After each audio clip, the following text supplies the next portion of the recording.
有一天，小明去看医生。小明说：“医生，我每天7点都有大便。”医生说：“那不错啊，每天都有排便。”小明说：“但我每天8点才起床。”这啥呀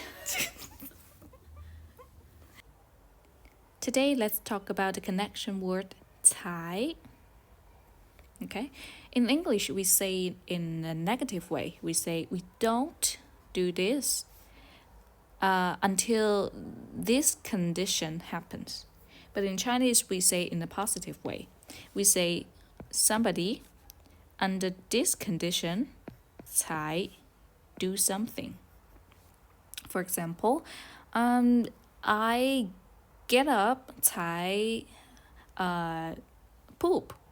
That means I won't poop until I got up. We say 我起床才大便.